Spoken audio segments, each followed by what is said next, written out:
colloids, two solutions అంటే ఏదో చూసాం, colloids అంటే ఏదో చూసాం, సస్పెన్షన్స్ అంటే చూసాం. సస్పెన్షన్స్ అంటే ఏదో చూసాం. పార్టికల్ సైజ్ వచ్చి మెయిన్గా వీటిని విభజించేది ఏంటంటే, డివైడ్ చేసేది ఏంటంటే particle size. Based upon the particle size we divide the solutions into two solutions, colloids and suspensions. So surface chemistry లో types of colloids. So the types of colloids చూస్తే అంటే colloids లో రకాలండి, types of colloids. వీటిని మూడు రకాలుగా విభజించారండి. మూడింటిని base చేసుకొని విభజించారు. colloids ని మూడింటిని బేస్ చేసుకొని విభజించారు. దాంట్లో ఫస్ట్ చూస్తే ఈ colloids లో డిస్పర్షన్ మీడియం, డిస్పర్షన్ ఫేజ్ అనేవి ఉంటాయి. ఇంపార్టెంట్ ఉంది ఇది. మామూలుగా మనం సొల్యూషన్ అంటే సాల్వెంట్ ప్లస్ సొల్యూట్ అంటాం. సొల్యూషన్ అంటే సాల్వెంట్ ప్లస్ సొల్యూట్ అంటాం. అట్లానే ఈ కొల్లాయిడ్లో డిస్పర్షన్ ఫేజ్, డిస్పర్షన్ మీడియం ఉంటాయి. నేను ఇక్కడ రాస్తున్నాను. డిస్పర్షన్ ఫేజ్ డిపి అంటే డిస్పర్షన్ ఫేజ్, డిఎం అంటే dispersion medium. Dispersion medium, dispersion medium అనేది ఎక్కువగా ఉంటుంది. ఈ డిస్పర్షన్ ఫేజ్ అనేది పార్టికల్స్ అన్నమాట. ఈ డిస్పర్షన్ మీడియం అనేది సాల్వెంట్ లాగా, ఈ డిస్పర్షన్ ఫేజ్ అనేది పార్టికల్స్ సొల్యూట్ లాగా అన్నమాట. డిస్పర్షన్ మీడియం అనేది సాల్వెంట్ లాగా, ఈ డిస్పర్షన్ ఫేజ్ అనేది సొల్యూట్ లాగా. సో కొల్లాయిడ్ అని చెప్పినప్పుడు మనం సాల్వెంట్ సొల్యూట్ అనుకున్నా. మామూలుగా సొల్యూషన్ అంటే చక్కెర సొల్యూషన్ లేదా షుగర్ సొల్యూషన్ని మనం సాల్వెంట్ సొల్యూట్ అంటాం. అంటే కొల్లాయిడ్ అని చెప్పినప్పుడు మనం సాల్వెంట్ సొల్యూట్ అనుకుంటా డిస్పర్షన్ ఫేజ్, డిస్పర్షన్ మీడియం అంటాం. దీంట్లో కొల్లాయిడ్స్ మూడు రకాలుగా ఉంటాయి. Types of colloids. First nature of the nature of the dispersion phase and dispersion medium. Dispersion medium physical nature, physical state. Nature అనుకున్నా మనం physical state అంటాం, ఇంకా కరెక్ట్గా ఉంటుంది. Physical state of అంటే వాటి ఫిజికల్ స్టేట్, లిక్విడ్సా, గ్యాసెసా, సాలిడ్సా, వాటి భౌతిక స్వభావాన్ని బట్టి, ఫిజికల్ నేచర్ని బట్టి అవి లిక్విడ్సా, గ్యాసెసా, సాలిడ్స్ అనే దాన్ని బట్టి వీటిని కొల్లాయిడ్స్ని 8 రకాలుగా విభజించారండి. 8 టైప్స్గా విభజించారు.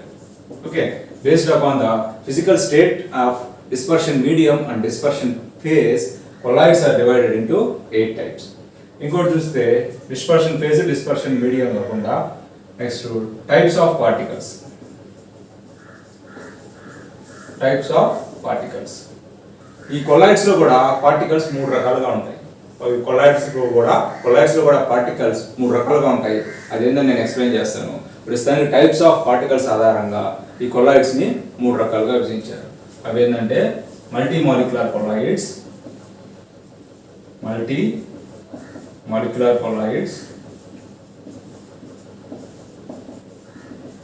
Macromolecular కొల్లాయిడ్స్,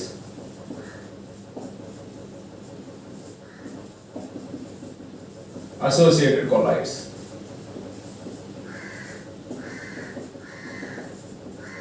okay, types of particle ఆధారంగా కొల్లాయిడ్స్ 3 రకాలుగా విభజించారు. ఒకటి multi molecular colloids, macromolecular colloids, associated colloids. Colloids ని థర్డ్ టైప్ ఏ విధంగా డివైడ్ చేశారంటే కొల్లాయిడ్స్ లో డిస్పర్షన్ ఫేజ్, డిస్పర్షన్ మీడియం ఉంటాయని చెప్పారు.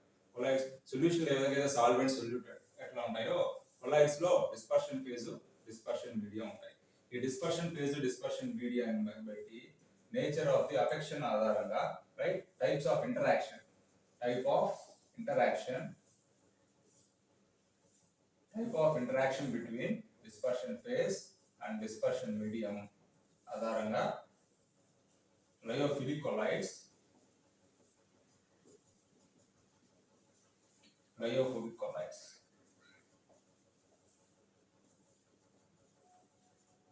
Okay, type of interaction dispersion phase, dispersion medium మధ్య ఇంటరాక్షన్ ఆధారంగా lyophilic colloids and lyophilic colloids గా డివైడ్ చేశారు. వీటి గురించి మనం డీటెయిల్ గా డిస్కస్ చేద్దాం.